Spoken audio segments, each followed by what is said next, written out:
Mark 7, verse 32 to 37 gives us a powerful picture of what happens when a person has difficulty receiving and expressing clearly. A man who is deaf and has a speech impediment is brought to Jesus. Jesus takes him away from the multitude, touches the very areas connected to his condition, looks toward heaven and says, "Ephphatha, be opened." Then something changes. His ears are opened, his tongue is loosed, and he begins to speak plainly. In this teaching, we are going to observe this passage as a pattern of awakening. How truth restores reception, discernment, expression, and agency. And why healthy restoration does not simply give someone a new voice. It restores their ability to hear clearly enough to know how to use it. Let's observe the passage together. Mark 7, verse 32. And they brought unto him one who was deaf and had an impediment in his speech. And they beseeched him to put his hand upon him. Now that we are reading these miracles as prophecies of the awakening journey, this verse becomes incredibly relatable. We are not looking at a man who cannot physically hear and has difficulty speaking. We are observing a condition of consciousness. And notice the order Mark gives us. First, deaf. Then, impediment in his speech. That sequence matters. Because what we are able to hear and receive eventually affects what we are able to express. If consciousness has been unable to hear truth clearly, expression will eventually reflect that distortion. And they brought unto him. Before we even reach the condition of the man, notice something beautiful. The man does not initially bring himself. They brought unto him. Someone else recognizes that he needs help. This is exactly what we were just discussing in the teaching on angels. Sometimes, when someone is deeply conditioned, they may not yet recognize their own condition clearly enough to seek help themselves. Others see what they cannot yet see. This happens every day. A woman may be living in an abusive relationship. Everyone around her can see the control, the intimidation, the isolation, the manipulation, and the fear. But because she has been conditioned to believe this is what love looks like, she may not interpret the behavior the same way. Someone says, "This is not healthy." But she hears, "You are trying to destroy my relationship." Someone says, "You deserve to be safe." She hears, "You don't understand him." Someone says, "You are being controlled." She responds, "He is only protective because he loves me." What are we seeing? Deafness. Not necessarily physical deafness. She can hear the sound of the words, but she cannot yet receive the meaning. Therefore, within the awakening journey, deafness can symbolize the inability or resistance to receive truth because another governing belief is already occupying the ear. Conditioning can close the ear. That conditioning may come from family, culture, religion, relationships, community, trauma, fear, tradition, authority, repeated experiences, and eventually, a person may become so accustomed to a particular interpretation of reality that anything contradicting it sounds threatening. This is why truth can initially feel like an enemy. Imagine someone who grew up being taught, good children never disagree with their parents. Now they are 40 years old. Their parent is controlling their marriage, finances, career, and decisions. A friend says, you are allowed to establish boundaries with your parent. But deep conditioning immediately translates that message into, you are telling me to dishonor my parents. The friend said, boundary. Conditioning heard dishonor. The ear is filtering the message through an inherited government. Or consider religion. Someone has been taught from childhood. Questioning what you are taught means questioning God. Then someone says, read the passage for yourself. Look at the context. Instead of hearing observe, they may hear rebellion. That is why two people can hear exactly the same sentence and receive completely different messages. Hearing is governed by consciousness. Next, one who was deaf. So the deaf person can represent consciousness that cannot yet receive what would liberate it. And this is why we have to be compassionate when helping someone awaken. Because sometimes we become frustrated and say, how can you not see this? But perhaps they genuinely cannot hear it yet. Their conditioning is translating everything before it reaches conscious understanding. This changes how we help people. You cannot always scream truth louder into a conditioned ear. Sometimes, louder truth simply produces stronger resistance. The person may need safety, patience, questions, examples, time, experience, a different environment, a messenger they trust. Sometimes, the message must be delivered in another way before the ear can open. And this is exactly why the Jesus office matters. Within our framework, Jesus represents embodied truth. So they are bringing a consciousness and able to hear clearly into contact with truth, compassion, discernment, integrity, and restoration. The person is not being brought to condemnation. He is being brought to restoration. That distinction matters. Jesus does not say, what is wrong with you? Why can't you hear?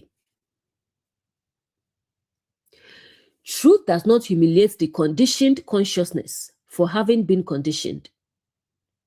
Truth works to restore its capacity. That is very different. And had an impediment in his speech. Now Mark gives us the second condition. He cannot hear properly, and he cannot express properly. That connection is profound. What we receive shapes what we express.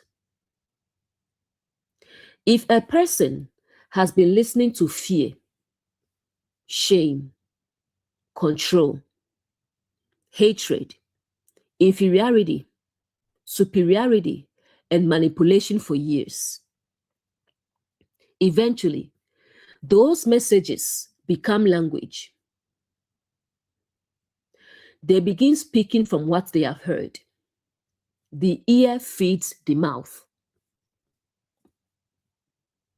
A child repeatedly hears, "You are stupid." Eventually, the child may begin saying, "I'm stupid." What happened? The message entered through hearing and became expression. A woman repeatedly hears, "No one else will ever love you." Eventually, she may begin saying, "Maybe this is the best relationship I can get." The ear has affected the mouth. Someone grows up hearing, "Men do not cry." Eventually, he says, "I don't need anyone." The impediment is now in expression. He may have emotions, but conditioning has taught him that vulnerability is unacceptable. So he cannot express what is actually happening within him. This is where impediment becomes important. The person has expression, but something is interfering with it. That is different from having absolutely nothing to say. There is something within that cannot flow outward properly. Something obstructs expression. This could be fear. Someone knows this hurts me, but cannot say stop. Impediment of speech. It could be shame. Someone needs help, but cannot say, "I need help." Impediment of speech. It could be deep conditioning.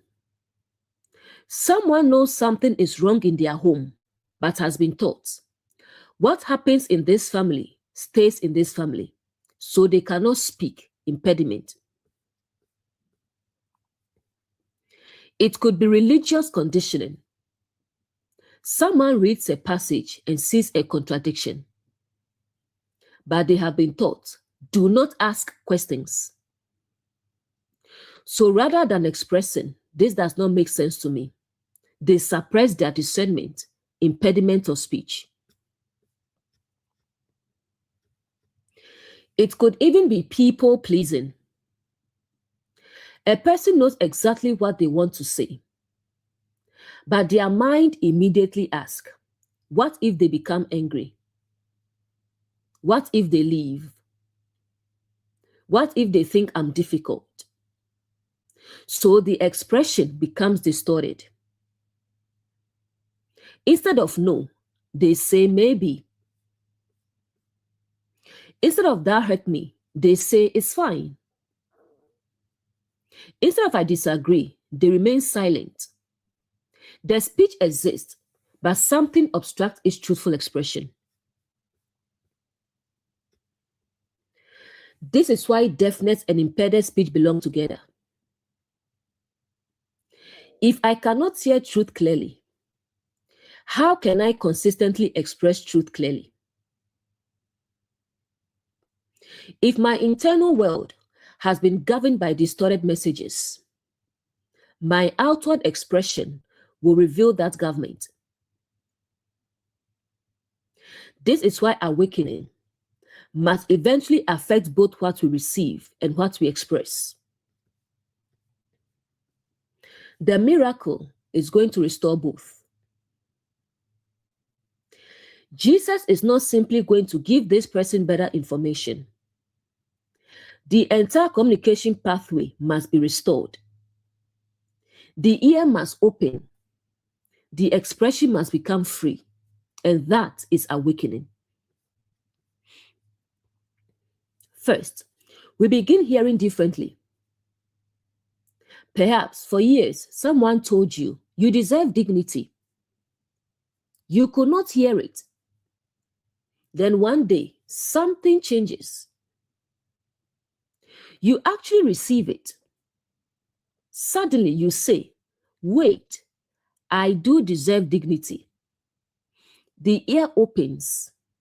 Then expression begins changing. You say, I will not accept that anymore. Now the mouth is changing. Hearing becomes embodiment. You hear, love does not control.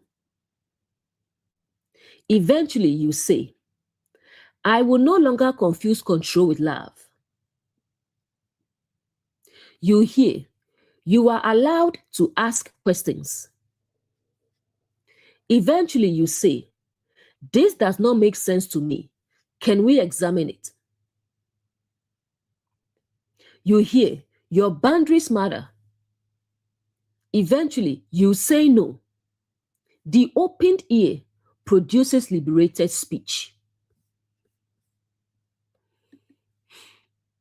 And they besought him. Notice again the people surrounding this person. They care enough to act. They do not merely discuss his condition among themselves. They bring him toward restoration. This is another messenger pattern. Someone recognizes this person needs help.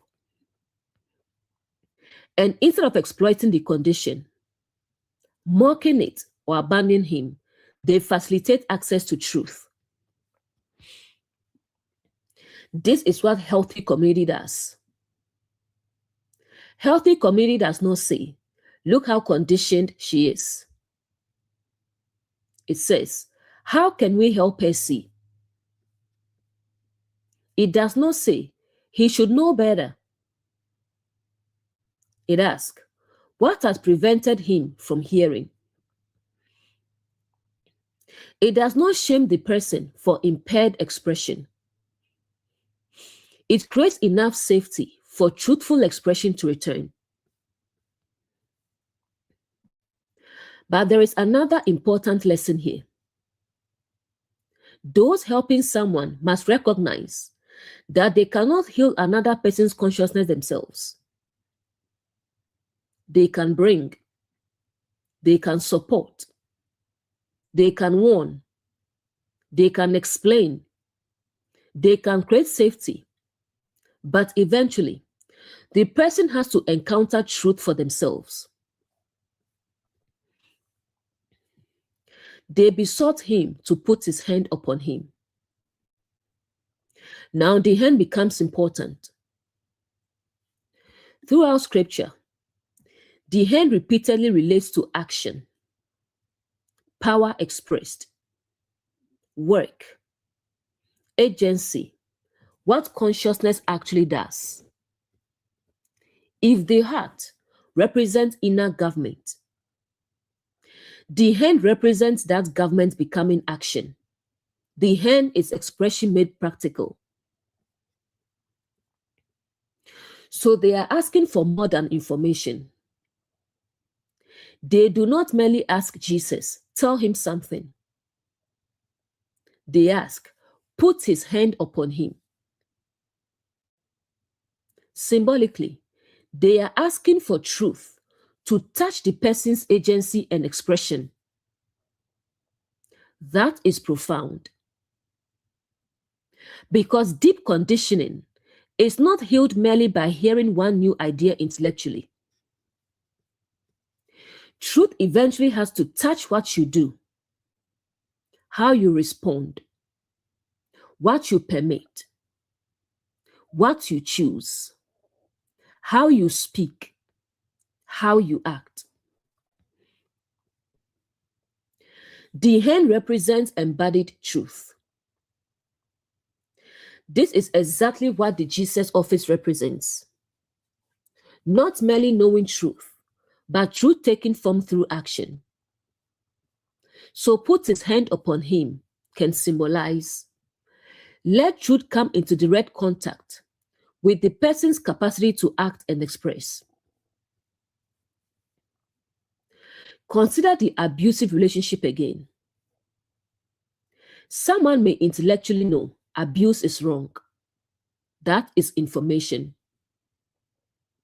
But awakening becomes embodied when she says, I need help. Then, I am leaving.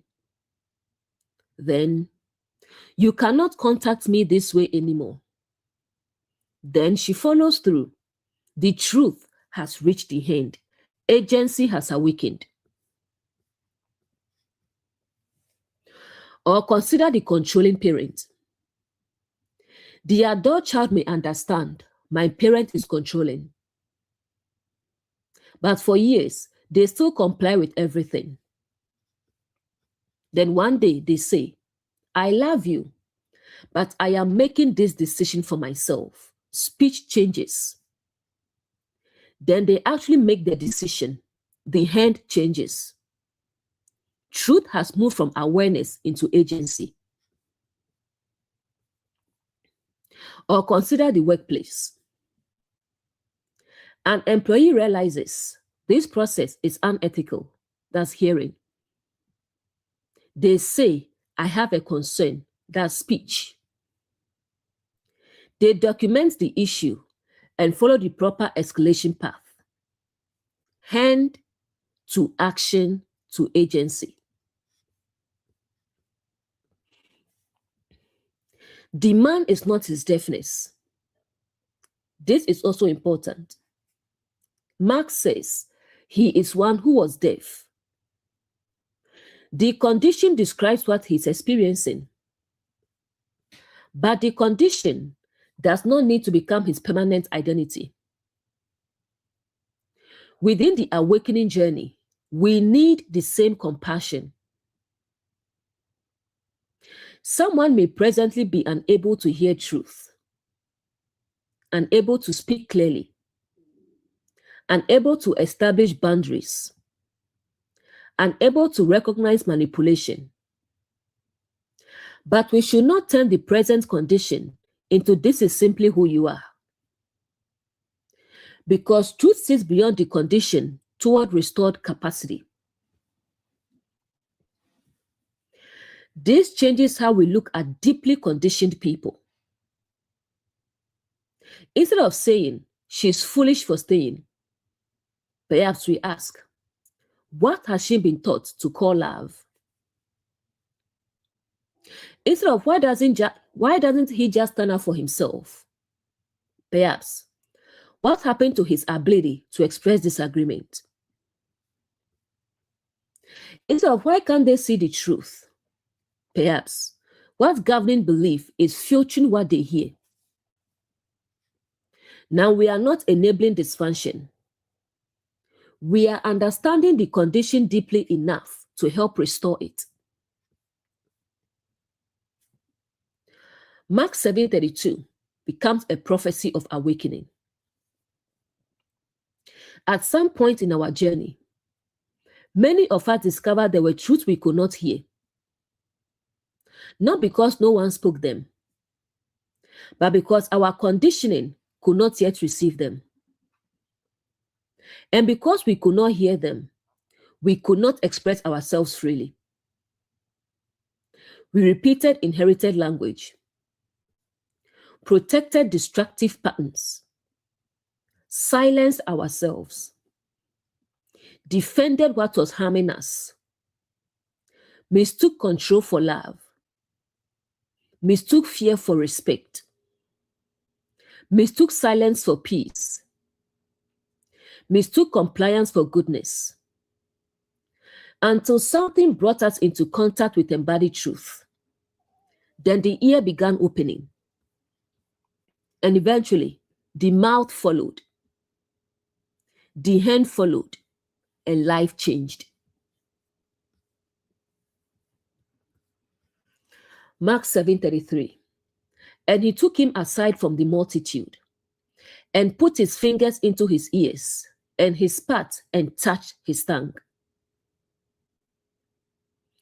This verse becomes incredibly practical once we continue reading the miracle as a prophecy of awakening. The man's problem involves reception and expression. He cannot hear properly. He cannot speak freely. And what is the first thing embodied truth does? He took him aside from the multitude. Before Jesus touches the ears, before he touches the tongue, before anything opens, there is separation. That matters.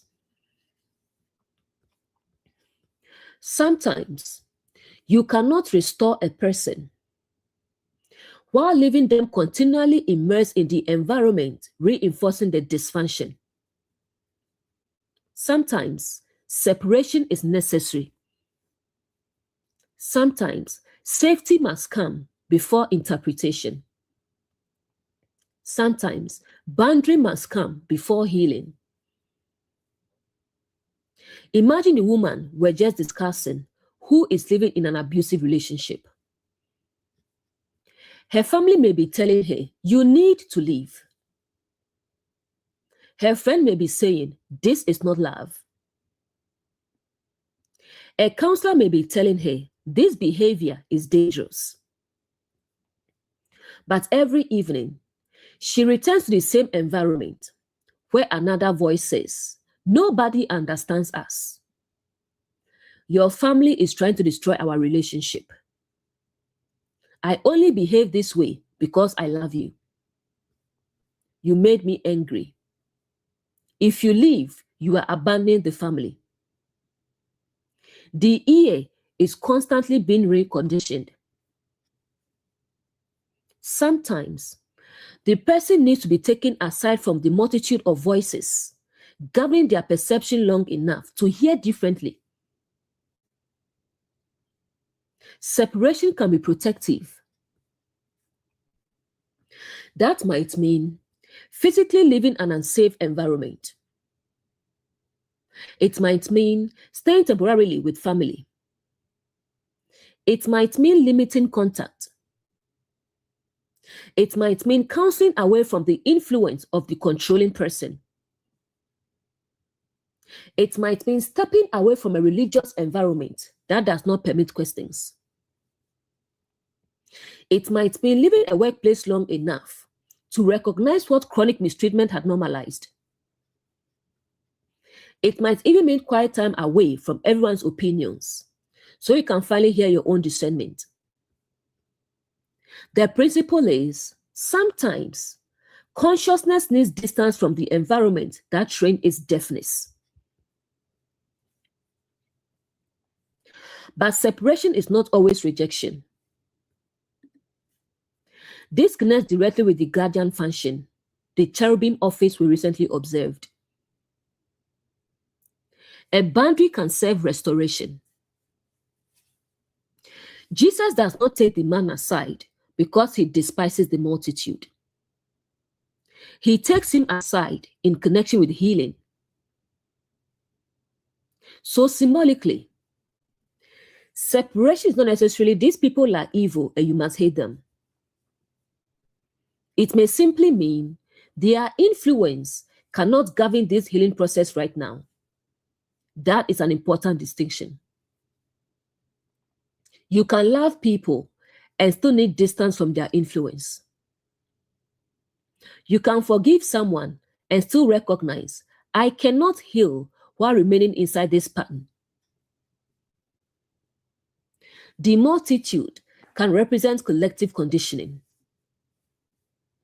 A multitude is many voices, family expectations, cultural assumptions, religious doctrines, community pressure, friends, social expectations, and inherited ideas.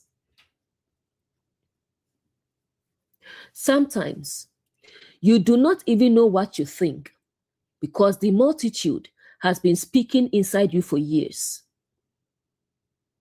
You say, a good wife stays no matter what.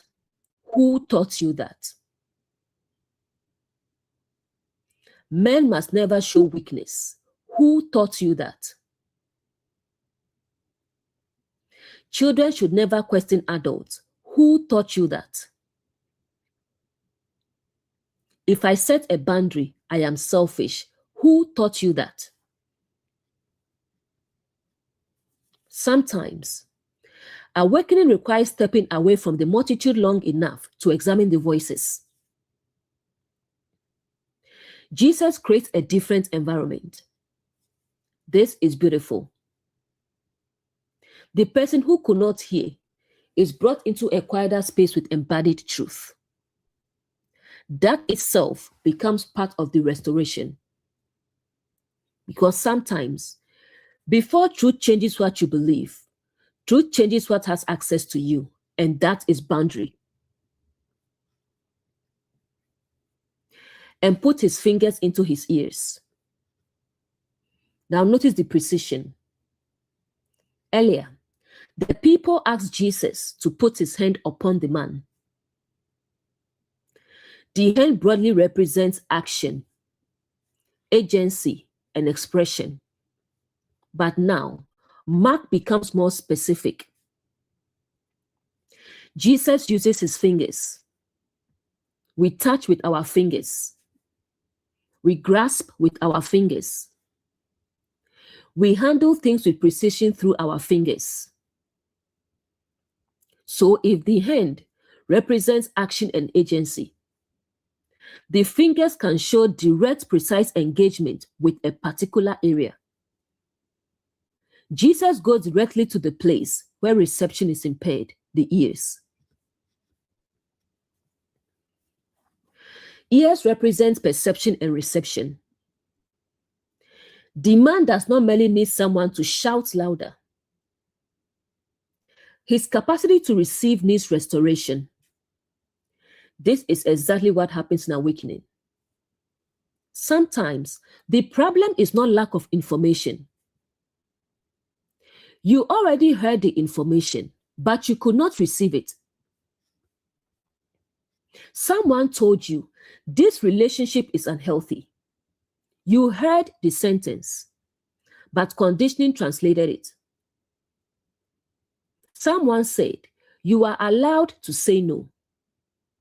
You heard it, but guilt rejected it. Someone said you are not responsible for managing everybody's emotions. You heard it, but people pleasing could not yet receive it. So truth must reach deeper than sound. It must touch perception. Symbolically, embodied truth is coming directly into contact with the way consciousness receives reality. Not simply giving the person more words, but challenging the filter through which words are interpreted. This is the moment when someone begins asking, why do I call this love? Why do I feel guilty every time I protect myself? Why does disagreement feel like disrespect? Why do I automatically assume authority is always right? Why am I afraid to question something that does not make sense? Now truth is touching the ear. Truth has to reach the filter. Because two people can hear the same sentence and perceive completely different things. One hears set a boundary and perceives freedom.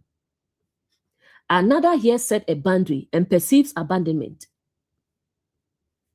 One hears ask questions and perceives curiosity. Another perceives rebellion.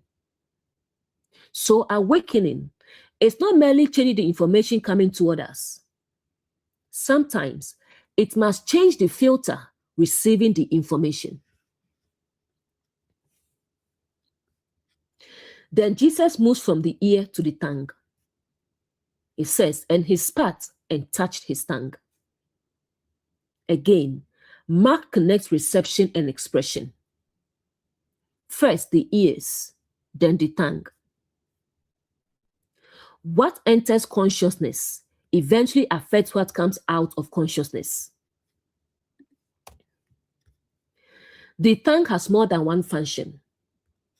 The tongue helps us speak. So it relates naturally to expression, communication, and what we release outward. But the tongue also helps us taste, and taste is discernment. You do not merely receive food, you experience it. You distinguish its qualities: sweet, bitter, salty, or sour. So symbolically, the tongue can connect both with discernment and expression. That makes this miracle even richer. The person needs restored perception through the ears, restored discernment through the tongue, and restored expression through that same tongue. Deep conditioning can distort taste too. Someone may become so accustomed to dysfunction that healthy behavior feels strange. That is like distorted taste. A person raised around chaos may enter a peaceful relationship and say, something feels missing. Why?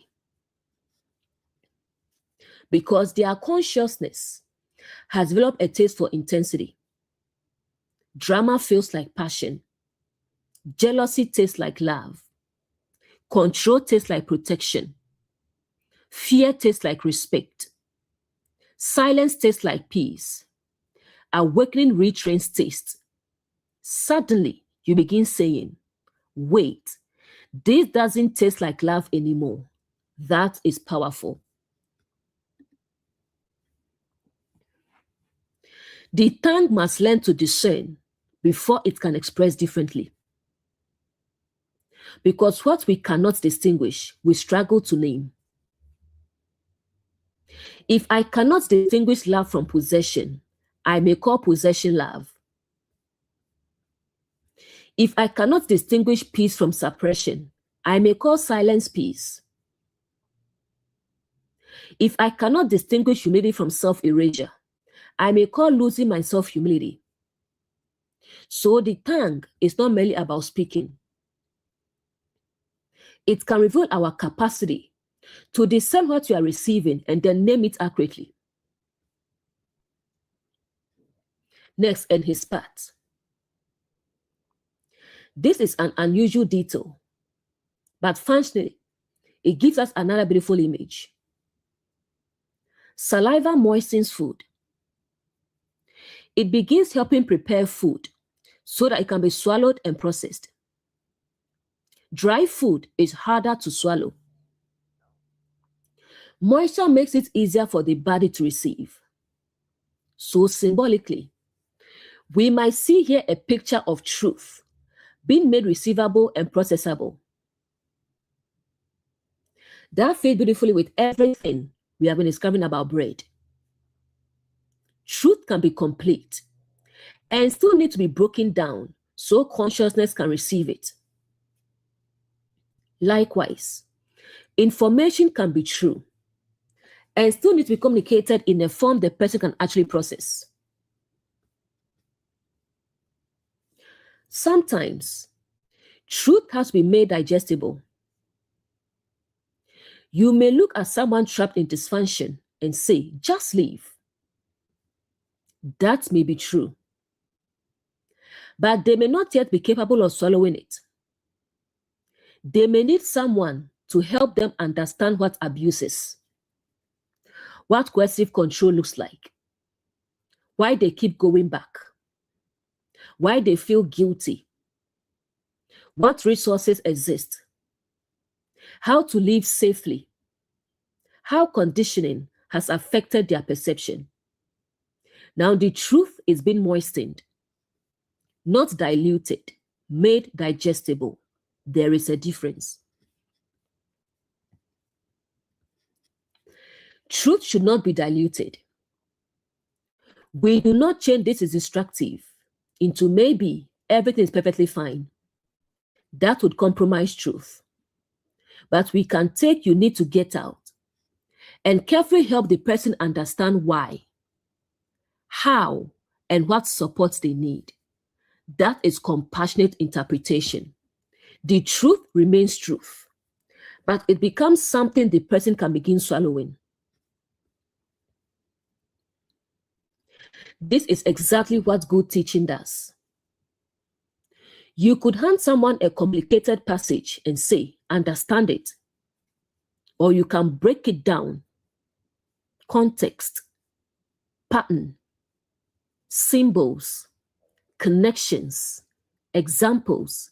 Then eventually they say, oh, I see it. The teacher did not invent the truth. They helped make it digestible. So look at the sequence in the verse. Mark is giving us an extraordinary awakening pattern. The person is first taken aside from the multitude. The harmful or overwhelming influence is interrupted. Then the fingers touch the ears. Perception and reception are directly addressed. Then the tongue is touched. Discernment and expression are restored. And saliva appears in the process. What must be received becomes something consciousness can process. Separation to perception, to discernment, to expression. That is a very natural restoration sequence. Sometimes we want people to speak differently before they have learned to perceive differently. We say, why doesn't she stand up for herself? But perhaps she has not yet been able to perceive that she deserves a boundary. We say, why doesn't he tell his father no? But perhaps his entire childhood taught him that saying no to a parent is dishonor. We say, why won't they question that doctrine? Perhaps questioning has been associated with punishment their entire life. First the ear, then the tongue. You cannot consistently speak freedom from a consciousness that still here through captivity. That is why restoration is deeper than teaching someone new vocabulary. You can teach a person to say, I deserve better. But if internally they still believe, I am difficult to love, the old government remains. Truth must touch the perception. Then eventually, the expression becomes authentic. Jesus does not force the man to perform. This is also beautiful. He takes him aside. There is privacy, no spectacle, no public humiliation. No, everybody, watch how broken this man is. Truth creates an environment where restoration can happen without turning the wounded person into entertainment. That is a lesson for anyone helping people. Sometimes healing needs privacy. A child may need to talk without the whole family present. An employee may need a confidential conversation away from the manager harming them. A person in an abusive relationship may need to speak without their partner sitting beside them. Someone questioning inherited beliefs may need space away from people who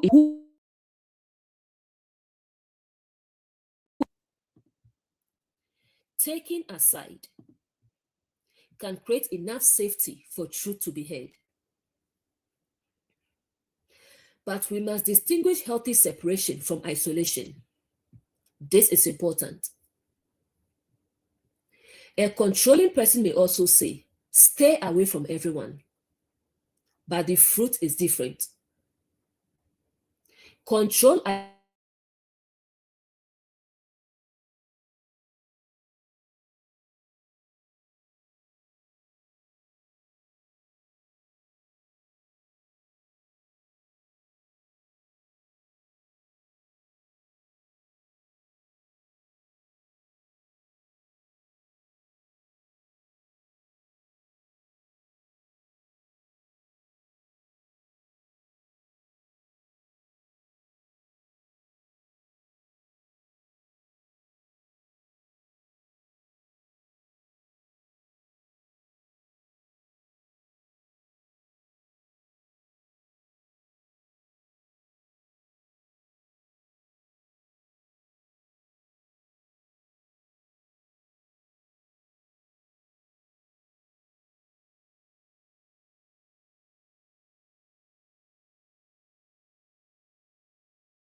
the hand, fingers, ears, saliva, and tongue are working together.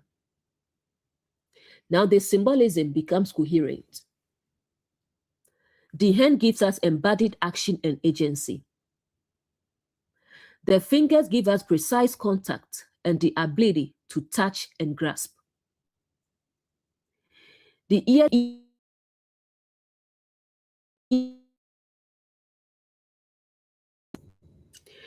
The ears give us perception and reception.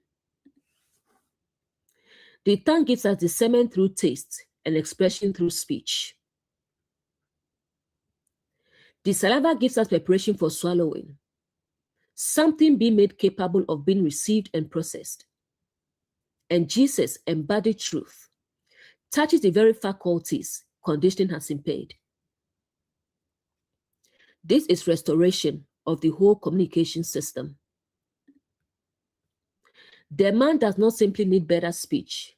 He needs a new environment, restored perception, restored discernment, restored expression, and eventually, as we will see, restored freedom. Mark 7:34. And looking up to heaven, he sighed and said unto him, Ephphatha, that is, be opened. The man has been taken away from the multitude. The ears have been touched. The tongue has been touched. The environment reinforcing the old condition has been interrupted. And now, before the opening occurs, Mark tells us something very specific about Jesus. Looking up to heaven. That detail matters because within our symbolic framework, ears represent perception, and heaven represents higher understanding, higher awareness, consciousness aligned with the source. So what are we seeing? Perception turning toward higher understanding. Before the impaired perception is opened, embodied truth first orients itself toward the higher governing consciousness. To look is to perceive. The eyes engage with what consciousness is directing its attention toward. So when Jesus looks upward, symbolically we can see perception is no longer taking its instruction from the multitude below. It is turning toward a higher understanding. That is powerful after verse 33. Remember what happened first. He took him aside from the multitude. The multitude can represent all those competing voices, family conditioning, cultural expectations, religious assumptions, fear, social pressure, inherited beliefs, and other people's opinions. The man has been separated from all of that. And now, Jesus looks toward heaven. It is almost as though the narrative is giving us a contrast. Multitude, collective conditioning. Heaven, higher understanding. Where is your perception looking? That becomes the awakening question. Because our eyes may be open physically, while perception is still governed by the multitude. We may constantly ask, what will everybody think? What does my family expect? What have I always been taught? What will my community say? What if people reject me? Then perception is still looking horizontally for its government. But awakening begins turning perception upward. What aligns with truth? What aligns with love? What aligns with compassion? What aligns with integrity? What actually produces life? That is heaven. Looking up does not have to mean looking at a physical location. Within this symbolic reading, it is an orientation of consciousness. It is perception engaging with the higher principle. Imagine someone trying to decide whether to remain in a harmful relationship. If they look only at the multitude, they may hear, marriage means staying no matter what. What will people say? Think about how embarrassing divorce would be. Maybe you just need to try harder.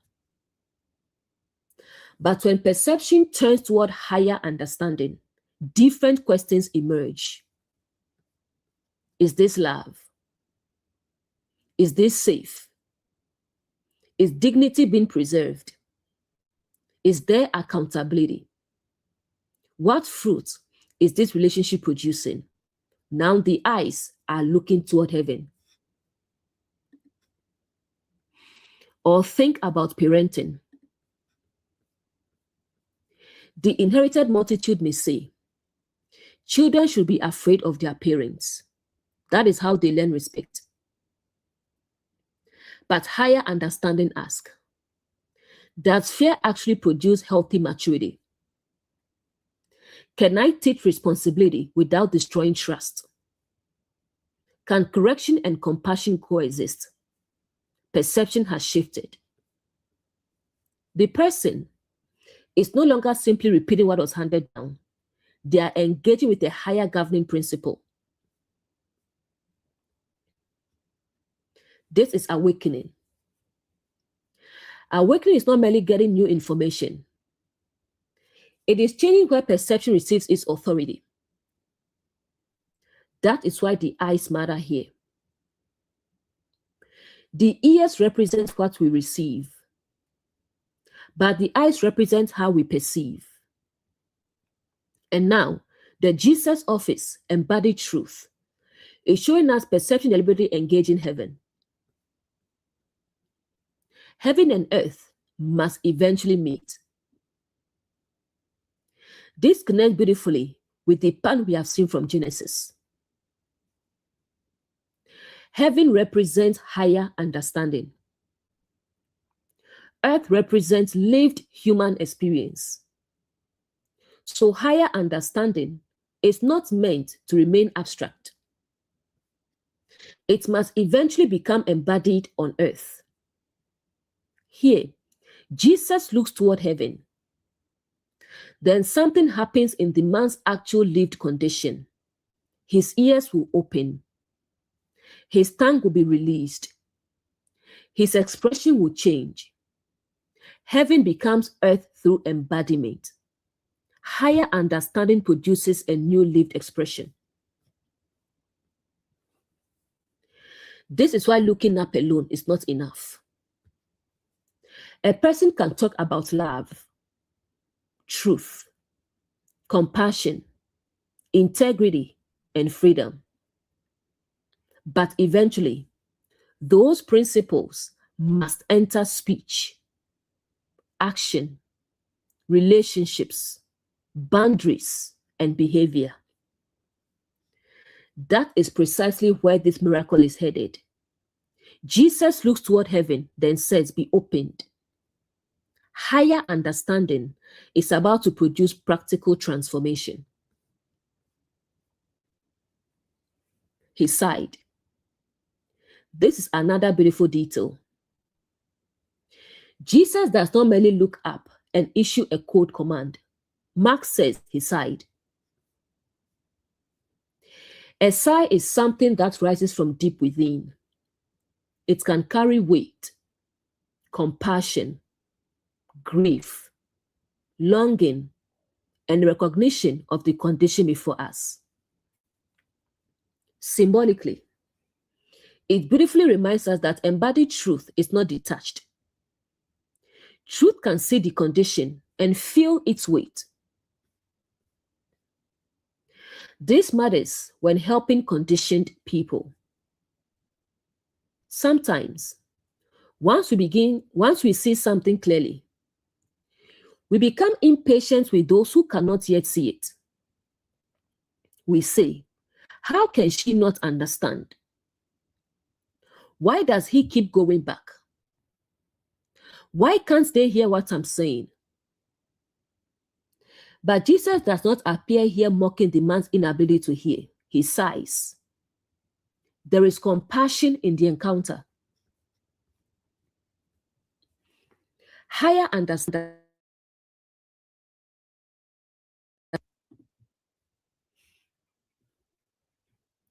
Higher understanding does not produce arrogance. It should produce greater compassion. Because when you understand conditioning, you begin realizing this person is not actually resisting because they enjoy suffering. They may genuinely have difficulty perceiving another possibility. That should not cause us to enable harm. But it should affect how we approach the person.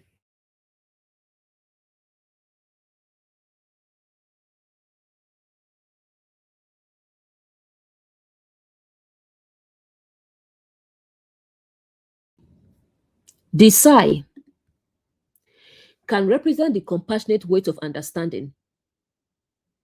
You can see the pattern. You can see what it's doing to someone. And because you see it, there may be a moment where something within you says, "This is painful to watch." That is different from judgment. Truth and compassion remain together. Again, our source pattern holds. Truth says, "This condition must change." Compassion says, "But the person experiencing the condition is not my enemy." That is exactly the distinction we keep seeing. Then comes the word, Ephphatha. And Mark interprets it for us, be opened. Notice what Jesus does not say. He does not say, become someone else. He says, be opened. That means capacity is already there. Something is closed. Something is obstructed. Something needs release. This is restoration, not replacement. The man already has ears. He already has a tongue. The faculties exist. They are impaired. So the miracle does not create an entirely different person. It restores what was prevented from functioning properly. That becomes profoundly relevant symbolically. Deep conditioning does not mean you lack discernment forever. It may mean your discernment has been obstructed. Fear may have closed it. Shame may have closed it. Blind loyalty may have closed it. Trauma may have closed it. Religious conditioning may have closed it. Control may have closed it. But truth says, be opened. The capacity to hear was there. The capacity to discern was there. The capacity for agency was there.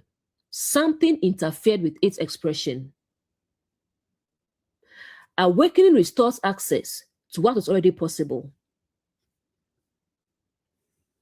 Think about someone who has never said no.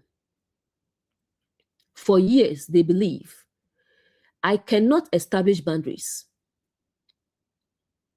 But perhaps the deeper truth is, your capacity for boundaries has been suppressed by fear. Then awakening does not install humanity into them. It opens what conditioning closed. Eventually, they say no, and perhaps they surprise themselves. Or someone who has never questioned authority.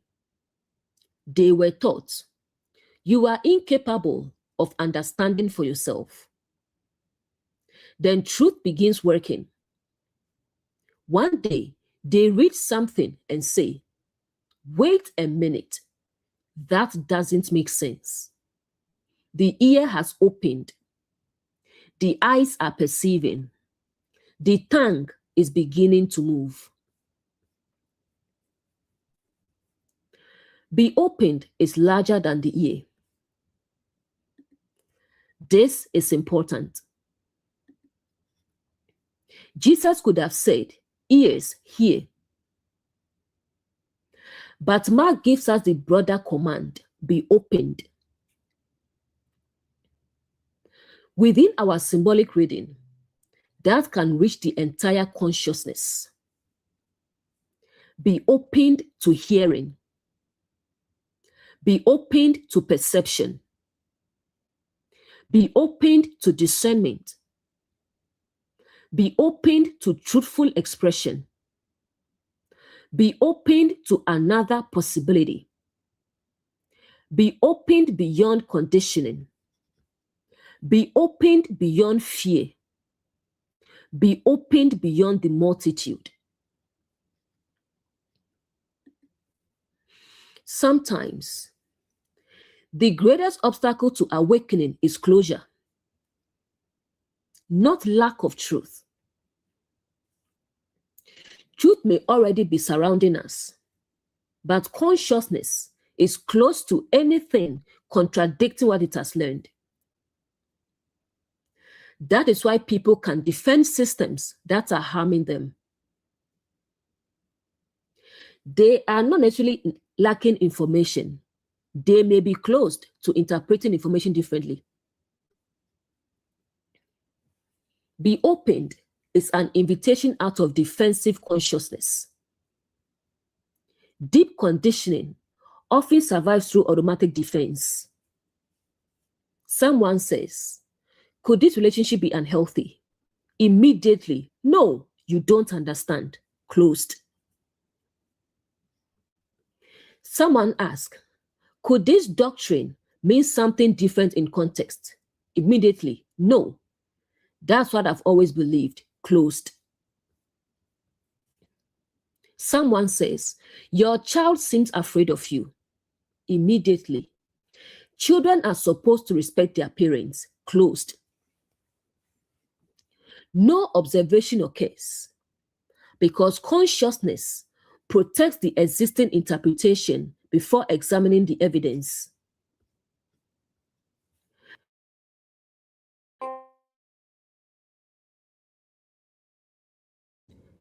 Awakening says, be opened. Not believe everything anyone tells you.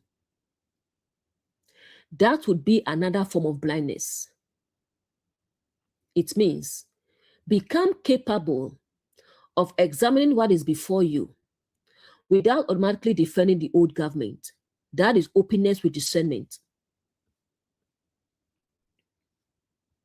Open does not mean gullible. This distinction is essential. A truly opened ear can hear something and still say, that does not align. An opened consciousness is not a consciousness without boundaries. It is consciousness capable of receiving, examining, discerning, and responding. That is mature openness. Look at the entire sequence now. Mark's symbolic pattern is becoming extraordinarily coherent. The man begins deaf, unable to receive clearly. Speech impediment, unable to express freely. Then they bring him to Jesus. Others recognize the condition and facilitate contact with truth. Then Jesus takes him aside from the multitude. Separation from the environment or voices reinforcing dysfunction. Then fingers enter the ears. Truth directly engages perception and reception. Then the tongue is touched.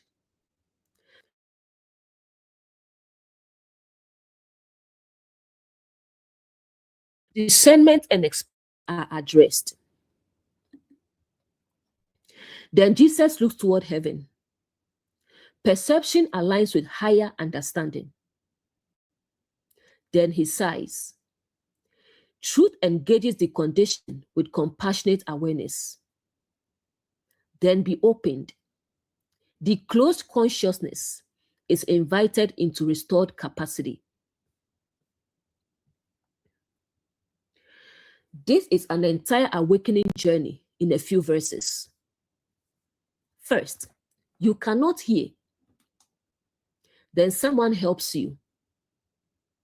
Then separation becomes necessary. Then your perception begins changing. Then your discernment begins changing. Then you look beyond inherited collective thinking toward higher understanding. Then something opens. And once something truly opens, expression cannot remain the same. That is why the next verse is inevitable. Mark 7:35 says, and straightway his ears were opened, and the string of his tongue was loosed, and he spake plain. That is exactly what we should expect. First, be opened. Then hearing changes. Restriction loosens. Expression becomes plain. And that phrase, he spake plain, is going to be especially powerful symbolically. Because once conditioning loses its grip and perception becomes aligned with higher understanding, the person can finally begin saying clearly what they once could not say at all. This verse is the fulfillment of everything we have just been observing. Jesus has already said, be opened. And now Mark shows us what opening actually produces. First, his ears were opened. Then the string of his tongue was loosed. Then he spake plain. There is a sequence. Reception changes.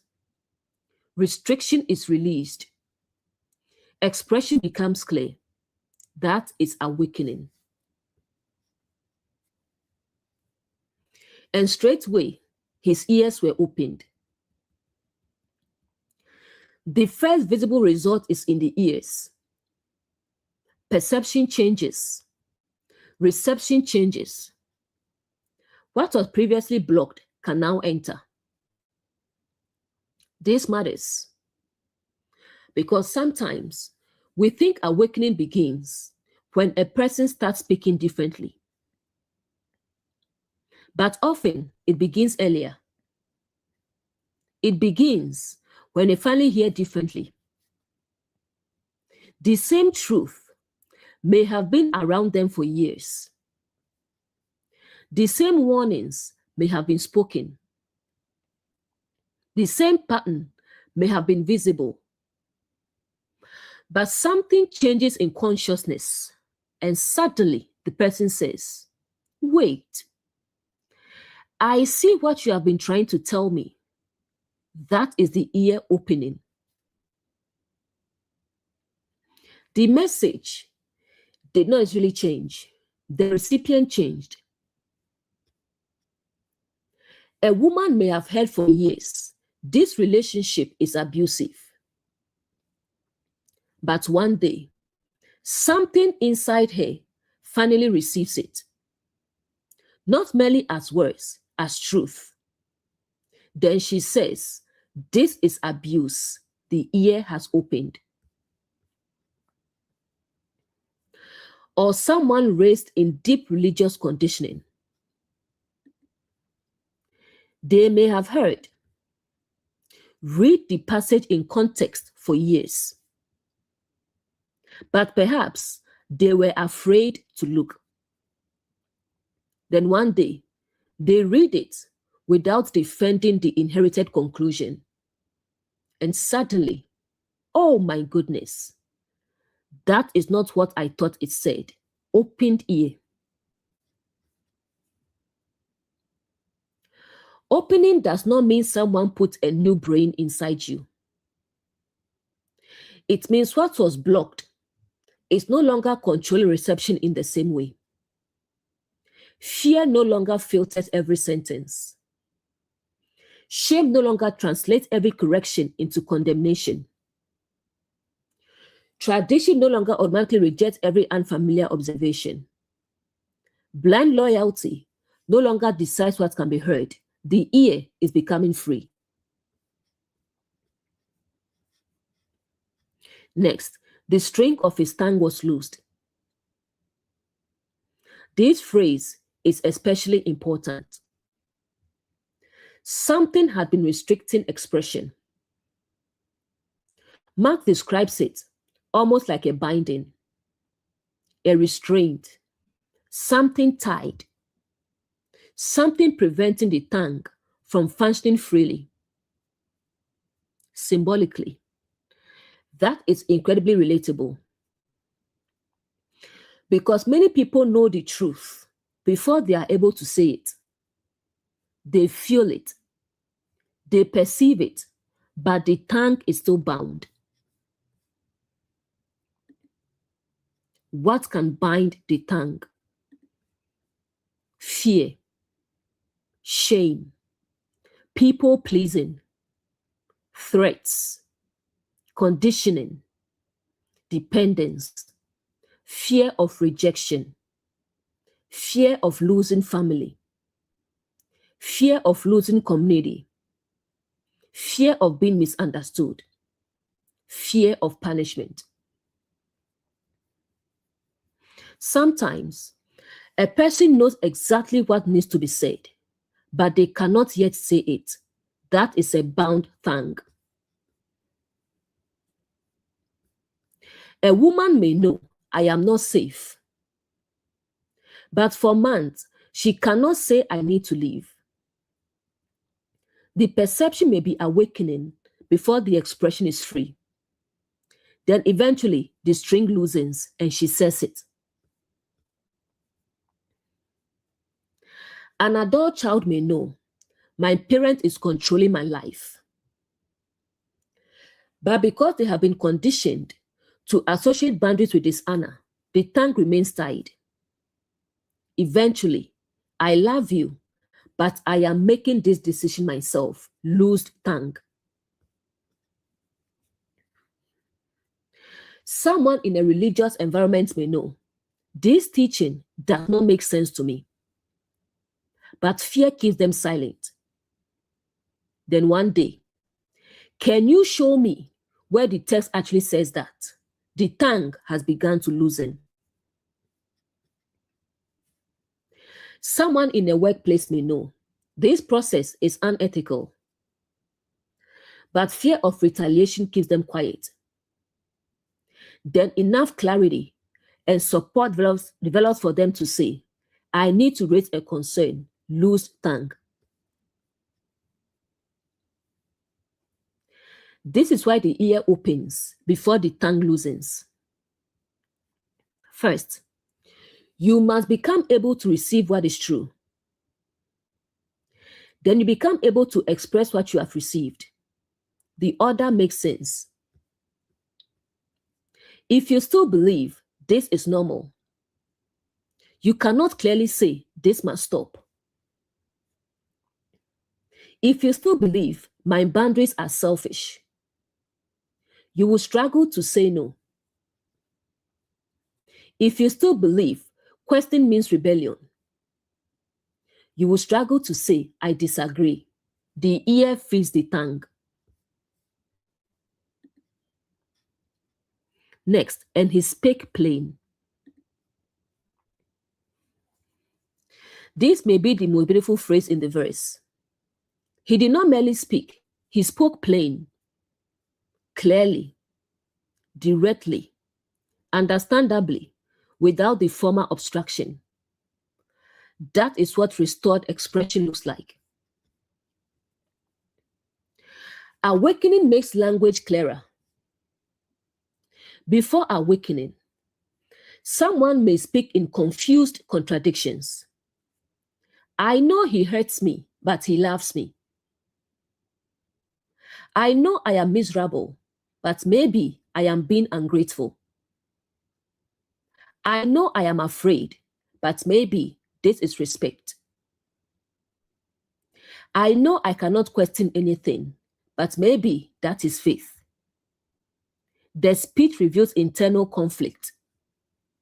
Then consciousness opens and language becomes plain. This is control. This is fear. This is not healthy. I need help. I was wrong. I forgive you, but the boundary remains. I do not agree. That is plain speech. Plain speech is not cruel speech. This distinction matters. Speaking plainly does not mean speaking harshly. You can be direct and compassionate at the same time. I love you, but this cannot continue. Plain.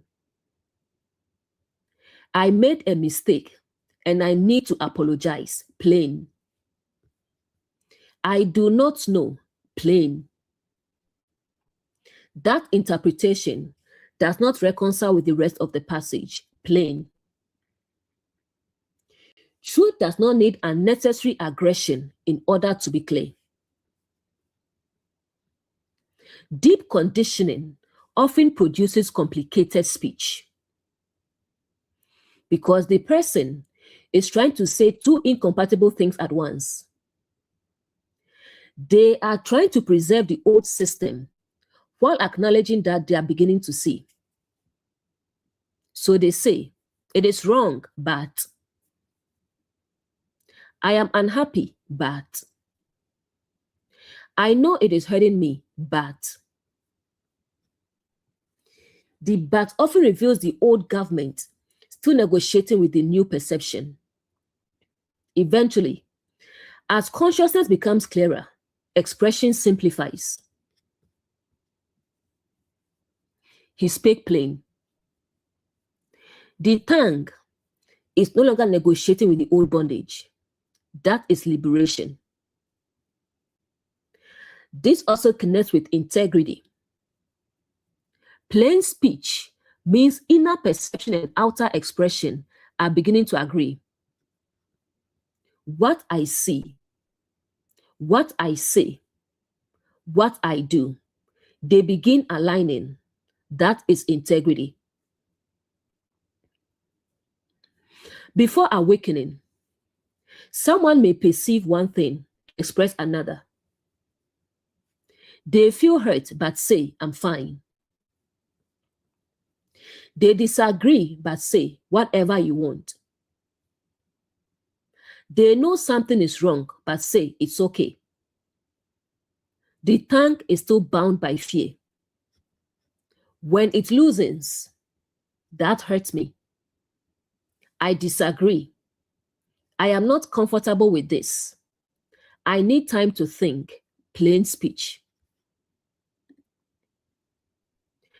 This is agency returning. Remember the hen from verse 32. They asked Jesus to put his hand upon him. Hand represents action and agency. Now we see the fruit of that restoration. The man can receive, he can express, and clear expression is part of agency.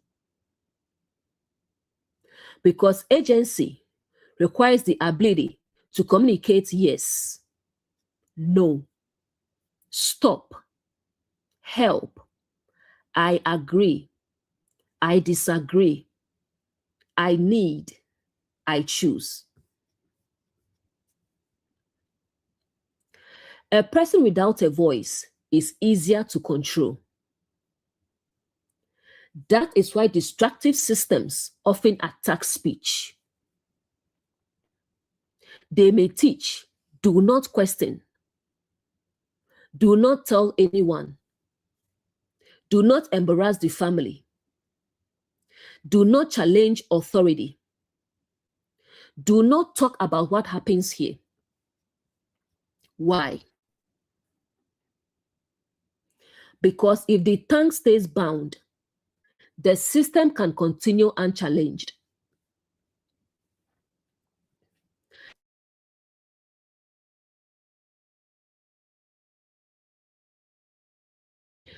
Awakening loses the tongue. And once the person can name what is happening, the power of the old pattern begins weakening. Naming matters. This is manipulation. This is coercion. This is shame. This is fear. This is not love. Once consciousness can name the pattern plainly, it becomes harder for the pattern to hide behind a false label.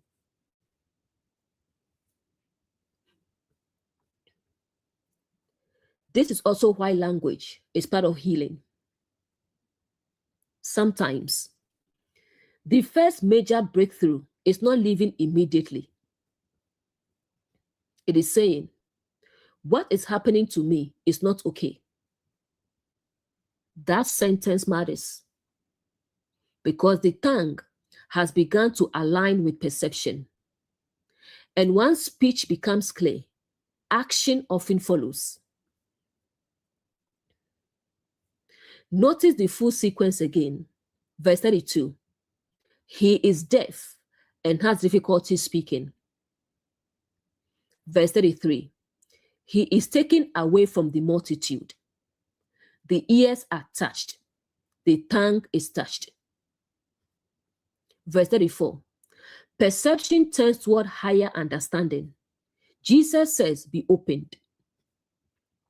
Verse 35. The ears open. The restriction loosens. He speaks plainly. This is such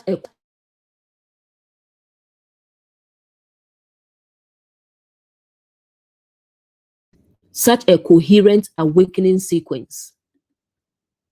Environment. First, harmful influence may need interruption. Perception. Then the person begins receiving truth differently. Higher understanding. Perception is reoriented toward the source rather than the multitude. Opening.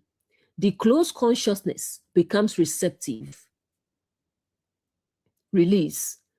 The restrictions created by fear and conditioning begin loosening. Expression. Truth can finally be spoken clearly. This is why awakening changes relationships. Once someone begins speaking plainly, people who benefited from their silence may not like it. The person who always said okay now says no. The person who always apologized to keep peace says, I did not do anything wrong here. The person who never questions says, show me. The person who hid dysfunction says, this is what has been happening. The tank has been loosed and the environment may react.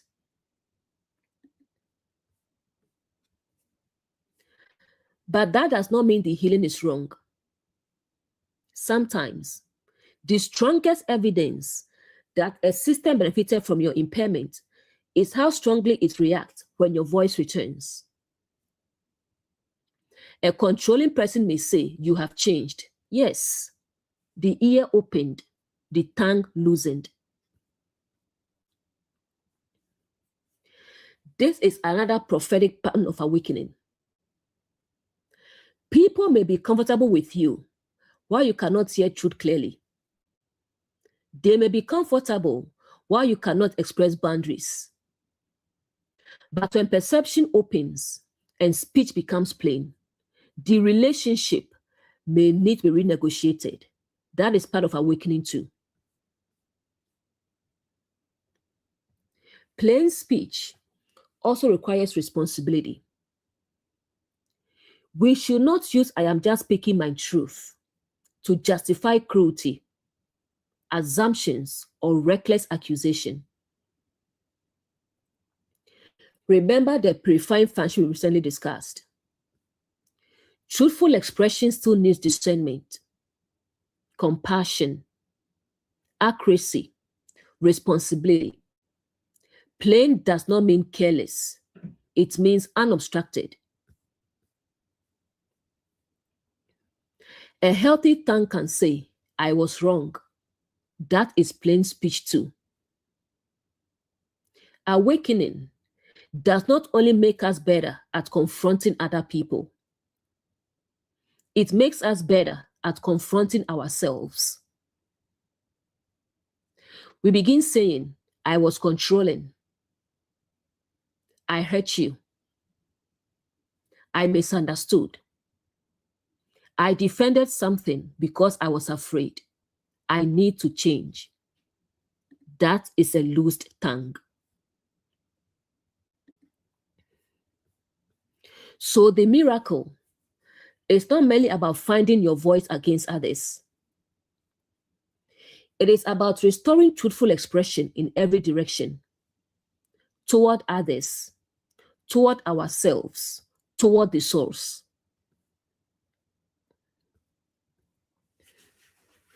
Straightway. Mark says the opening occurred immediately in the narrative. Symbolically, that can also remind us that once something is truly seen, the internal shift can sometimes happen very quickly. A person may struggle for years. Then one insight rearranges everything. They say, I cannot unsee this now. That is how awakening sometimes feels. The external consequences may take time. Behavior may take practice. Healing may continue, but the perception has shifted.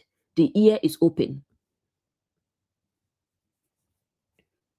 Once you hear it, you cannot fully return to not hearing. You may resist it, ignore it, delay action, but something has entered awareness. And that is why truth can feel disruptive. It changes what you can comfortably pretend not to see. Verse 36. This verse becomes very interesting. We remember what the entire miracle has been about. Hearing. A man who could not hear has just been restored. His ears are opened. His tongue is released. He speaks plainly. And immediately afterward, Jesus gives an instruction to the people around him. But what do? They do the opposite. That creates an almost ironic pattern. The deaf man can now hear, but the people surrounding him are still struggling to hear instruction. That is worth observing. And he charged them. Jesus gives them a clear instruction.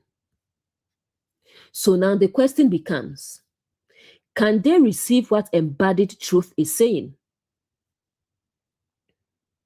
Because hearing is not merely having working ears. We have already established that. Hearing means receiving, understanding, allowing instruction to govern our response. So this verse shows us something important. Witnessing truth is not the same as obeying truth. You can witness transformation and still operate from your own impulse. You can be excited about what truth has done and still fail to listen to what truth is saying next. That they should tell no man. Jesus repeatedly resists turning restoration to spectacle. The healed person does not need to become a marketing campaign, a curiosity, a religious trophy, proof of someone else's spiritual greatness. Sometimes, the restored life itself is enough evidence. Truth does not need constant performance. This has been apparent repeatedly in Jesus' ministry. People want signs, spectacle, proof, public demonstrations. But Jesus often seems uninterested in building his authority through performance. That is consistent with the Jesus office we have been observing. Embodied truth does not need to advertise itself constantly. Fruit reveals it. Think about someone who has truly changed. Suppose someone once lived under fear, people-pleasing, control, self-neglect. Then awakening begins. They establish boundaries. They become calmer. They stop participating in destructive patterns. They speak more clearly. They treat people differently. Do they need to explain their transformation to every person who asks? No. Eventually, the life itself begins speaking. Why don't you do that anymore? Sometimes you can simply say, it no longer aligns with how I choose to live. You do not owe everyone your entire healing history, your therapy sessions, every painful detail, every family conflict, every spiritual insight, every reason behind the boundary. Restoration does not create an obligation to expose your whole life. There is also protection in silence. Remember verse 33. He took him aside from the multitude. Jesus protected the restoration process from the crowd. Now, even after healing, he still does not immediately turn the man into public spectacle. That is coherent. Sometimes, what has just been restored needs space to become established. Not everything needs immediate public exposure. A new boundary may need time. Someone has just left an abusive environment. They don't really need to go online immediately and tell thousands of people every detail. First, safety, stability, support, clarity, and healing. The restored voice does not mean, now tell everybody everything. Being able to speak plainly also includes knowing when not to speak. That is mature expression. A loose tongue still needs discernment. This is important. We just celebrated he spoke plain. But freedom of expression does not mean uncontrolled expression. A healthy tongue knows when to speak, what to say, how much to say, to whom, and when silence serves wisdom. That is discernment. So Jesus' instruction is part of the restoration pattern too. The miracle does not end with, now that you have a voice, use it without restraint. No. Truth also teaches how the restored voice should be governed.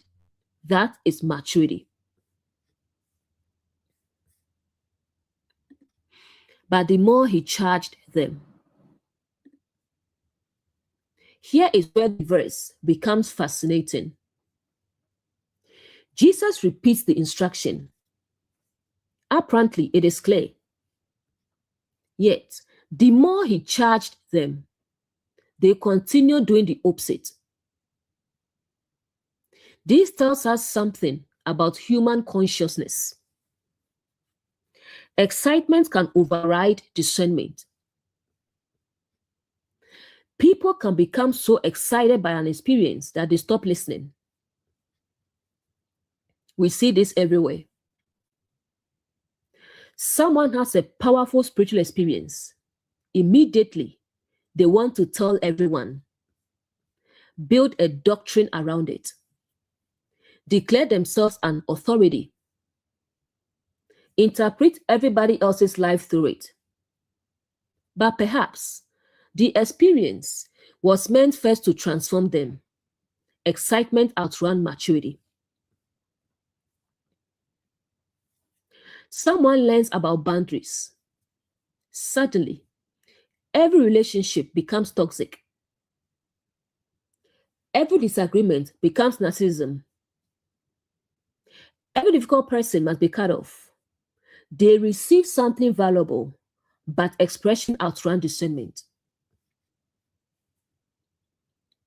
Someone learns symbolic scripture. Immediately, they may want to tell everyone, everything you believe is wrong. But perhaps awakening should first produce humility, observation, embodiment, and compassion. The message may be true in principle, while the delivery still needs maturity. The crowd has seen the miracle, but they still need their own awakening. This is such a beautiful distinction. The man was the obvious person needing healing. He was visibly deaf. His speech was visibly impaired. Everyone could identify his condition. But after his restoration, the narrative suddenly exposes something in them. Jesus speaks, they do not follow the instruction. So perhaps the visible condition in one person was never the only deafness present in the story. That is profound. Sometimes we see other people's dysfunction more easily than our own. The crowd could say, "This man cannot hear." But can they hear? They could say, "This man cannot speak properly." But is their own expression properly governed? That is exactly how awakening works. We may clearly see the controlling spouse, the conditioned parent, the rigid religious leader, the fearful friend. But truth eventually turns toward us and asks, "And what about your hearing? Can you hear an instruction you do not like?" That is often the real test. It is easy to hear truth when truth agrees with what you already want to do. But what happens when truth says, "Be quiet, wait, do not explain yourself, do not retaliate, apologize, slow down, you do not need to prove this"? Can we hear then? Sometimes our excitement is still ego. We may think, "I just want everyone to know." But sometimes underneath that can be the need for recognition, the need to prove something, the desire to be associated with something extraordinary, the excitement of being close to spectacle. So even good experiences still need discernment. So much the more a great deal they published it. To publish is to spread, make known, carry outward. Their excitement becomes proclamation. And there are two things we can hold together here. First, genuine transformation naturally attracts attention. When something real happens, people notice. But second, the fact that people are excited does not automatically mean their response is aligned with instruction. Impact and obedience are not identical. That is an important distinction. We should not romanticize their disobedience.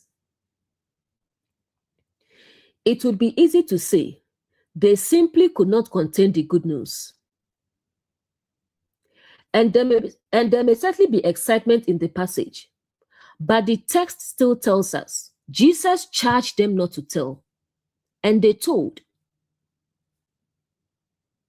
So the deeper observation may be, even people witnessing awakening still have their own conditioning, impulses, and maturity to work through. No one is exempt.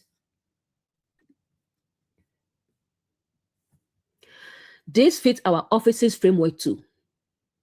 Someone can function as a messenger and still need purification.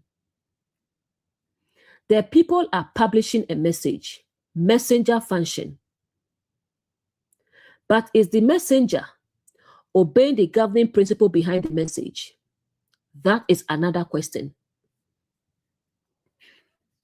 Remember, the messenger remains under the source.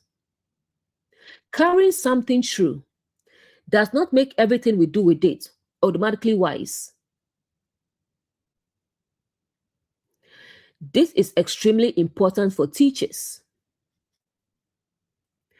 A person can discover something genuinely valuable in scripture, but then ego can enter how they carry it. They may become combative, superior, obsessed with proving everyone else wrong, dependent on attention.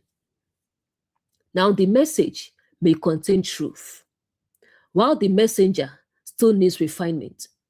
That is why the source remains the throne.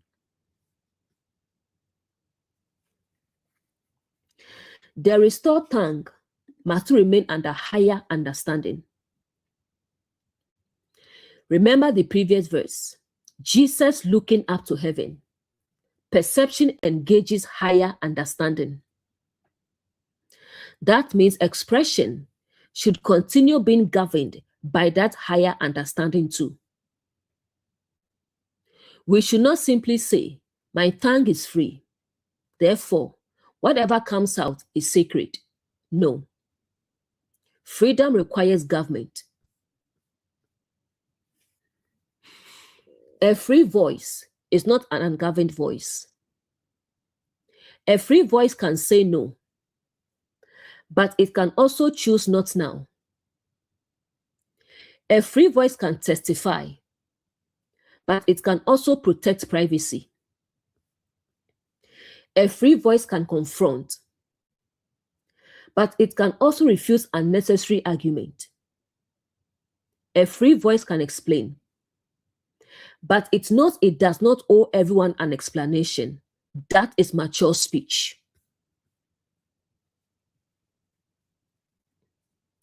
This brings us back to the multitude.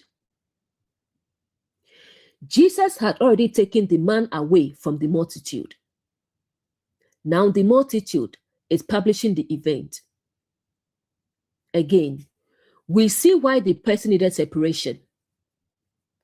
Crowds can turn a personal restoration into a story, a spectacle, a conversation, an identity. But the person who has been restored still has to leave. Imagine someone has just come through something difficult. Everyone begins asking, what happened? Tell us everything. What did they do? Why did you stay? Why did you leave? The crowd wants information.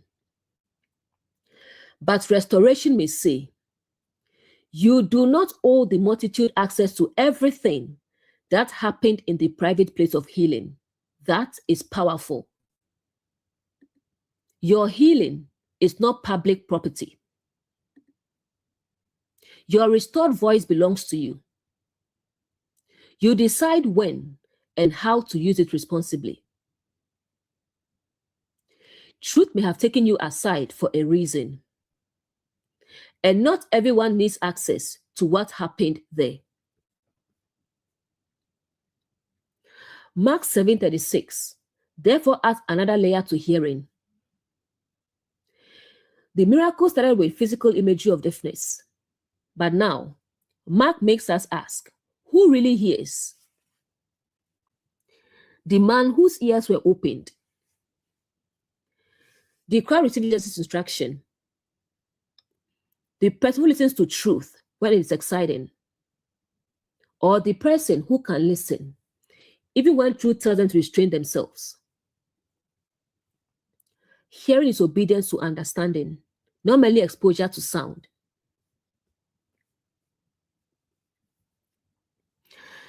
This is another awakening test. You know you are beginning to hear when you can receive truth that does not flatter your impulse. When truth says you were wrong and you can hear. When truth says do not respond, and you can hear. When truth says, set the boundary, and you can hear. When truth says, release the resentment, and you can hear. When truth says, you do not need to explain yourself, and you can hear. That is a very different level of hearing.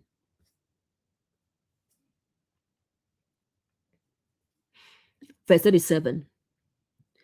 And were beyond measure astonished, saying, he had done all things well. He maketh both the deaf to hear and the dumb to speak. This closing verse gathers the entire miracle into one sentence. And notice what the people emphasize. They do not say, look how impressive this miracle was. They identify the fruit. He maketh both the deaf to hear and the dumb to speak. Reception has been restored. Expression has been restored. That is what embodied truth produced. And within the awakening journey, that is exactly what you have been observing from the beginning of this story. And were beyond measure astonished. Something has happened that exceeds what the people expected. The person they knew in one condition is now functioning differently. He hears. He speaks. The old limitation is no longer governing him in the same way. And this becomes deeply relatable. Because genuine transformation can surprise the people who only knew you through your former condition. They knew the silent version of you, the fearful version, the compliant version, the conditioned version, the version who could not say no, the version who could not question, the version who defended what was harming them. Then something opens. And suddenly, you hear differently. You speak differently. You choose differently. You respond differently, and people notice. Sometimes, people are astonished because they had made your condition your identity. They thought, she will always tolerate that. He will never speak up. She will always do what the family says. He will never question that system. She is just quiet. But perhaps what they called personality was partly conditioning. Perhaps what they called she is just easygoing was fear of conflict. Perhaps what they called he is very obedient was inability to express disagreement. Perhaps what they called she is so loyal was difficult recognizing mistreatment. Then awakening reveals that the condition was never the whole person.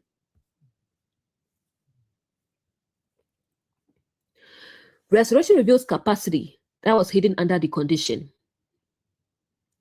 That is why this miracle is so beautiful. Jesus did not replace the man. He restored function.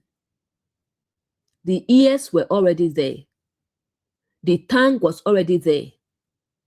The capacity existed. Something was obstructing it. And when the obstruction is removed, the person begins functioning more freely. That is awakening. He had done all things well. This phrase is powerful because it points us back to the fruit of the Jesus office. Within our framework, Jesus represents embodied truth. So what happens when truth is truly embodied? Look at the outcome. The person becomes more capable, more perceptive, more expressive, more able to participate in life. Truth restores capacity. Well is revealed by what the work produces. This gives us another discernment test. A teaching may call itself spiritual. A leader may claim divine authority. A system may call itself righteous. But what is it producing in people? Are people becoming more able to hear, think, discern, speak, establish healthy boundaries, take responsibility, exercise agency? Or are they becoming increasingly afraid, silent, dependent, confused, unable to question, unable to speak honestly? The fruit matters.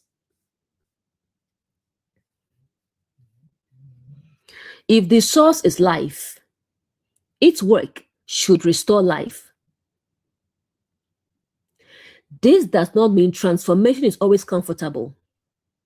Opening the ear may be uncomfortable. Having conditioning challenged may hurt. Speaking plainly may change relationships. Boundaries may create tension.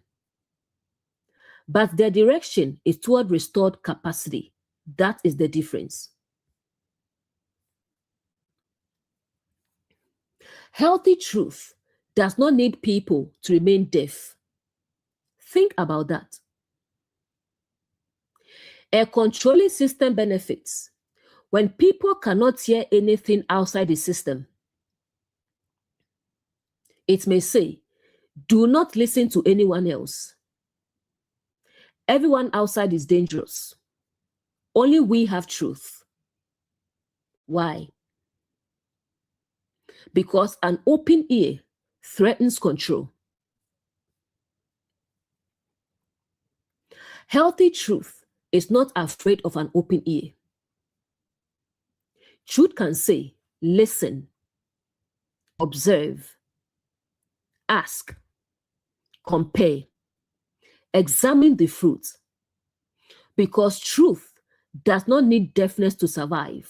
That is significant.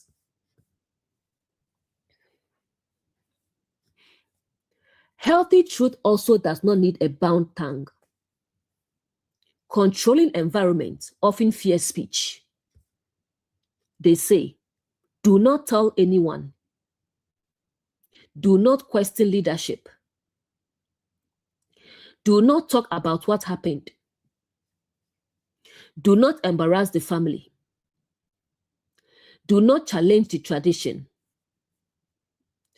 But Jesus' fruit here is the opposite. The tongue becomes free. That tells us something about the government of embodied truth. Truth restores voice.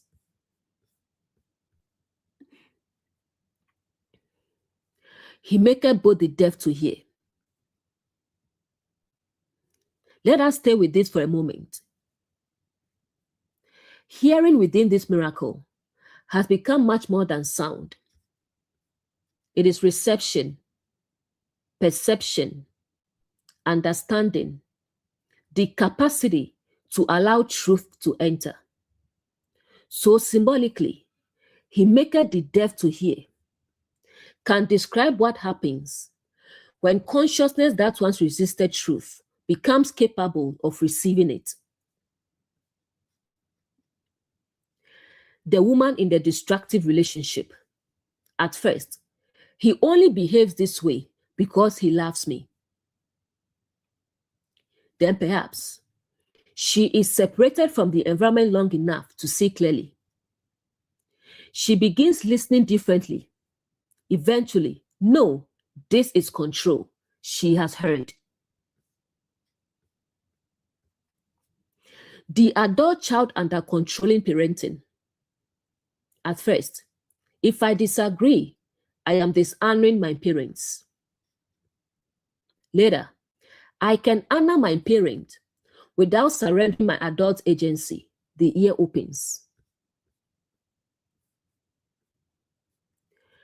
The religious person under deep conditioning. At first, if I question this teaching, I am rejecting God. Later, if truth is true, careful observation should not threaten it. The ear opens. The parent repeating generational patterns. At first, my parents raised me this way, and I turned out fine. Later, maybe surviving something is not the same as it being healthy. Ear opened. That single change in perception can transform an entire generation. This is why hearing comes before transformation in so many places. Jesus repeatedly says, "He that had ears to hear, let him hear." Because if consciousness cannot receive another possibility, it cannot move toward another way of living. Hearing opens the door. And the dumb to speak. Now expression follows perception. Once the person can hear truth, they begin becoming capable of speaking from truth. This is the movement we have followed through the whole miracle. From I can't say anything to I need to say something. From everything is fine to no, it is not. From whatever you want to this is what I choose. From maybe I'm the problem to I can examine my responsibility without accepting blame that does not belong to me. That is restored speech. The voice returns with identity. This is important. When people have been conditioned for years, they may lose contact with their own voice. Ask, what do you want? They do not know.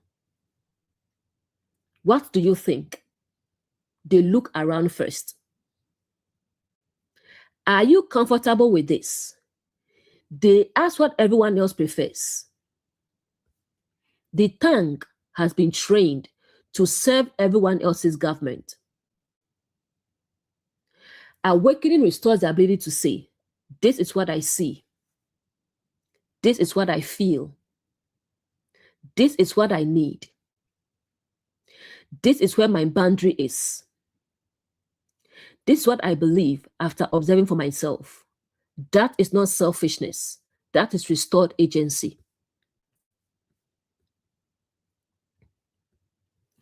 But notice the balance. A restored voice is not, now I say whatever I want and nobody can correct me. We already saw in verse 36 that speech must remain under higher understanding. So the goal is not merely free speech. It is truthful, discerning, responsible expression. Hearing and speaking must remain connected. This is beautiful. A person who only speaks but never hears becomes another kind of dysfunction. They may become reactive, dogmatic, controlling, unteachable. So restoration requires both hear and speak, receive and express, listen and respond. That is healthy communication.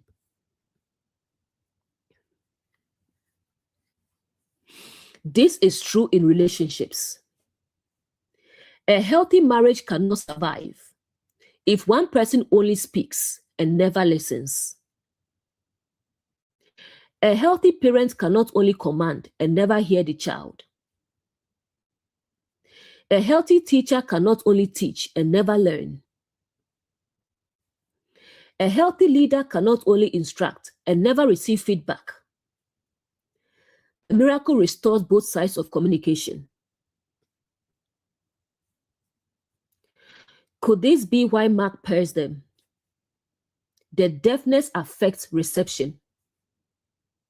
The speech impediment affects expression. Together, they reveal broken communication. And Jesus restores the whole circuit. Receive clearly, express clearly. That is wholeness. This is also what healthy community should produce. Imagine a community aligned with truth. People should become increasingly capable of saying, I don't understand. Can you explain? I disagree. I was wrong. You helped me see something. I need support. This boundary matters. I need to reconsider. That is a healthy community. Everyone has ears. Everyone has a voice. A destructive community often reverses this. Only one person gets to speak. Everyone else is expected to hear without discernment. That is not the miracle.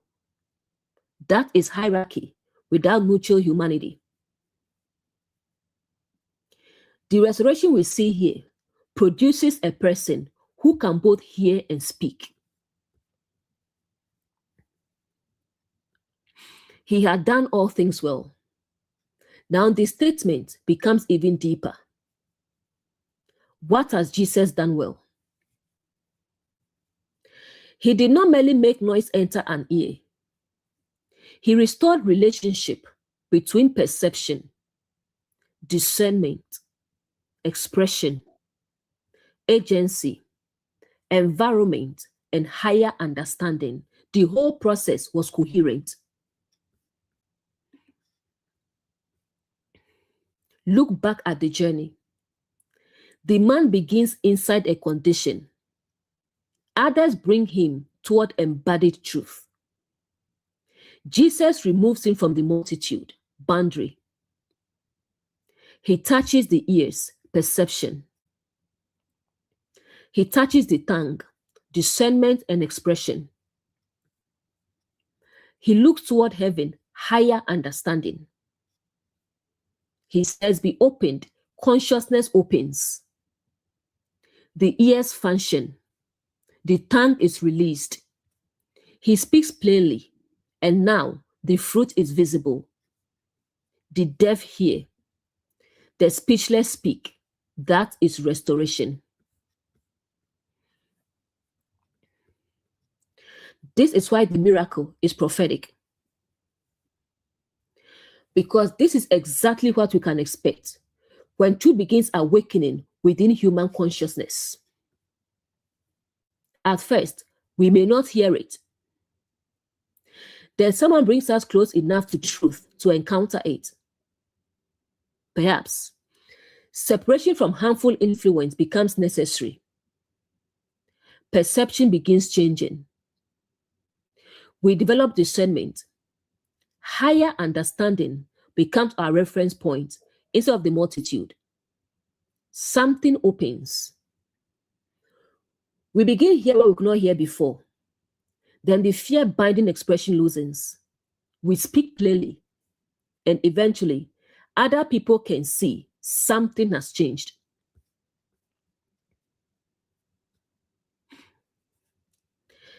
This is not just a personal miracle. It can become generational.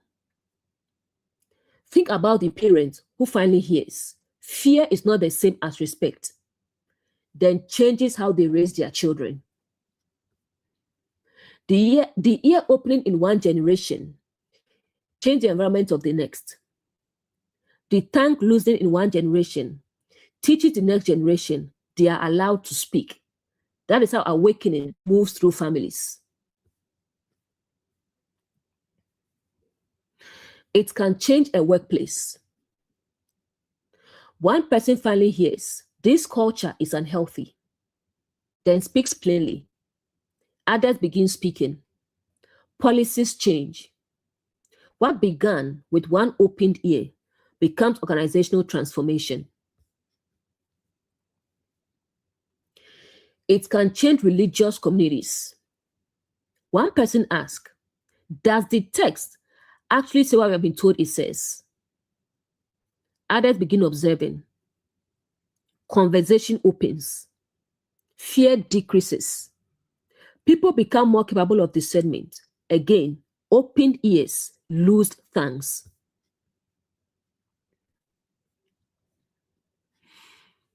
And this is why the fruit may astonish people. Because once a person begins functioning from restored perception, the change becomes difficult to ignore. They may say, you are different, yes.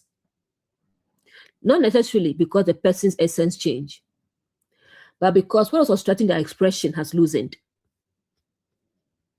Sometimes awakening looks like becoming more yourself. That may be one of the deepest things in this miracle. The man does not become Jesus. He becomes more capable of functioning as himself. Jesus does not create a copy of himself. He restores another person's capacity.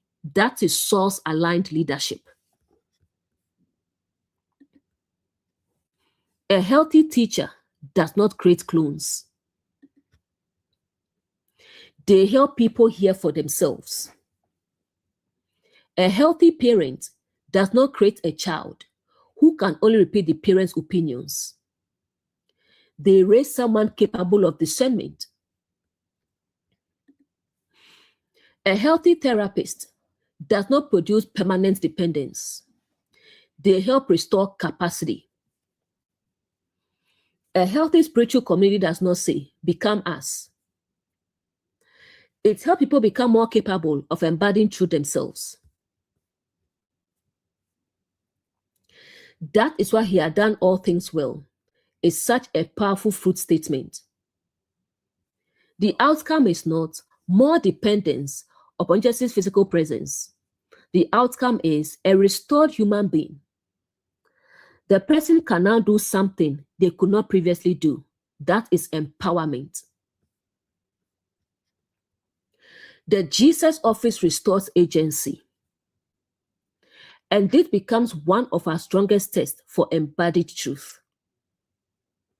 That's what we are calling truth. Leave people more capable, more discerning, more responsible, more able to hear, more able to speak, more able to act from integrity?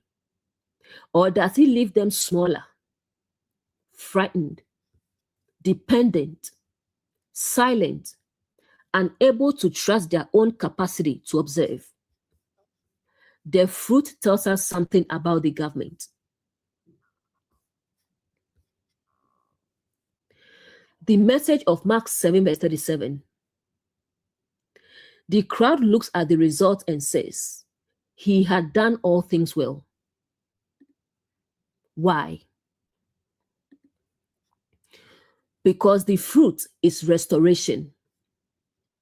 The one who could not hear can hear.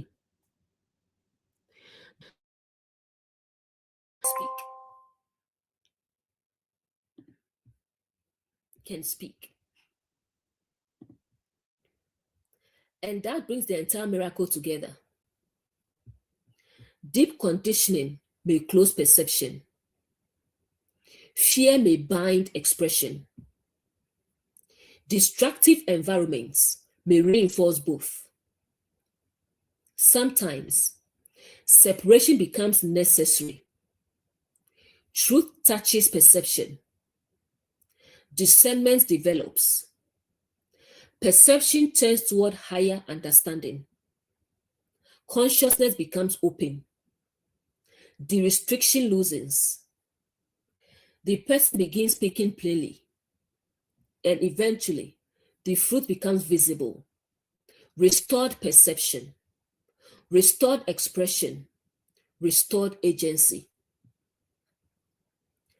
That is the prophecy of Mark 7, verse 32 to 37. The miracle is not merely saying, Jesus can make a deaf man hear. Within the awakening journey, it is also showing us truth can restore a consciousness that has been conditioned not to hear. Truth can loosen a voice that fear taught to remain silent. Truth can teach us to distinguish love from control, peace from suppression, respect from fear, loyalty from self-betrayal, and faith from blind obedience. And once the ear opens and the tongue is loosed, the person begins doing something wonderfully simple. They hear clearly, they speak plainly, and they become capable of living from what they now understand. That is what it means for embodied truth to do all things well. And this brings us to the end of the teaching. Thanks for being here, and I will see you in the next teaching.